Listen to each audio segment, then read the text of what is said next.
built the biggest rockets in Spaceflight Simulator. I'll show you how to move your launch pad to the moon or Mars. We'll figure out how many moons it takes to make it impossible to escape Earth, and so much more.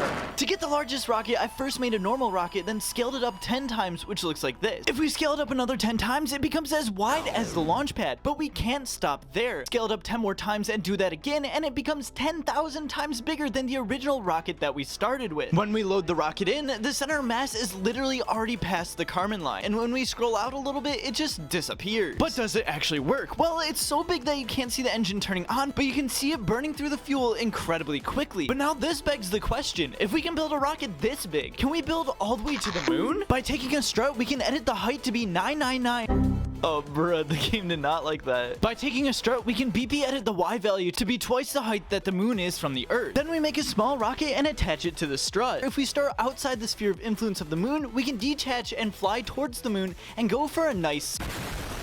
How many moons does it take to make it impossible to escape Earth? By file editing, we can add a second moon to the Earth's orbit. But clearly, 2 moons wouldn't be enough. So I'll continue adding more moons until the gaps in the orbits are completely closed off, and then see if we can escape the impenetrable wall of moons, or if the rocket would just crash into them. I just added 200 moons. Let's see what it looks like. What the heck? Okay, what's map view look like? Oh gosh, it is very laggy. What?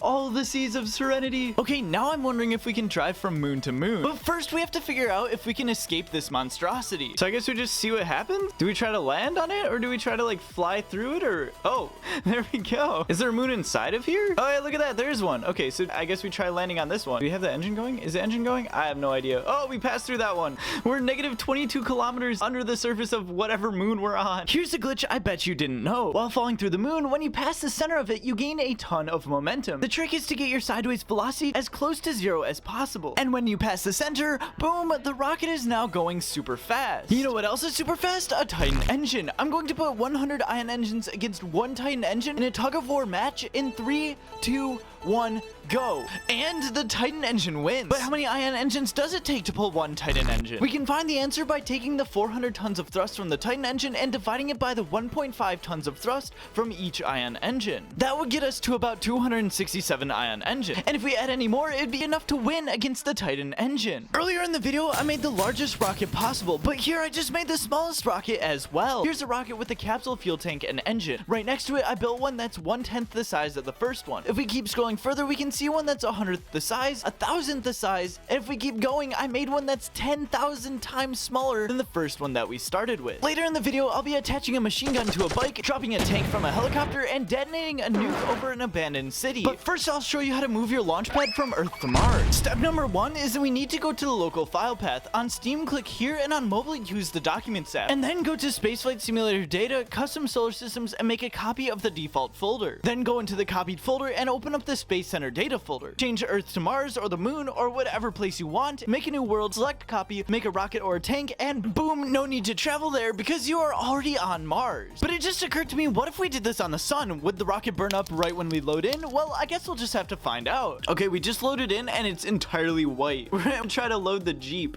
Let's see how this goes. Boing. Oh, what? Honestly, I thought we'd just overheat and burn up more. While recording this video, I noticed something strange with the build space. If I scroll out really far and add parts to the build space, they appear slightly deformed. If I scroll out to 100,000 meters, it looks like this, and 1,000,000 meters, it looks even wonkier. At 10 million meters, even the blueprint background itself is distorted. And when we scroll all the way out to 100 million meters, the background doesn't even exist anymore, and the parts menu doesn't even show up. A while ago, a player by the name of Mario made a motorcycle, but since SFS is not 3D, we can't go around walls. We can turn it into a battering ram and make our way through walls, but why make a battering ram when you can make a machine gun do the job for you? The next time you counter an ominous wall, let the machine gun do its thing and blast its way through it. Motorcycle with a gun?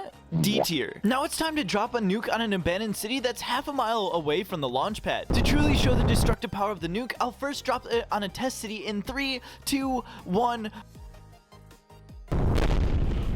The test city just got completely obliterated, so what if we drop it on a solid block of fuel tank? Obliterated the block of fuel tanks, and the nuke is so strong that it even hit parts of the city that's a half a mile away. Now let's finish off the rest of the city by dropping a third nuke. Nuke A tier. Lastly, I promised I'd do the most American moment ever and drop a tank from a helicopter while shooting a vehicle. So I gotta position everything correctly, and after many attempts, boom, the Jeep is hit. I hope you guys enjoyed this video. Subscribe and click this one.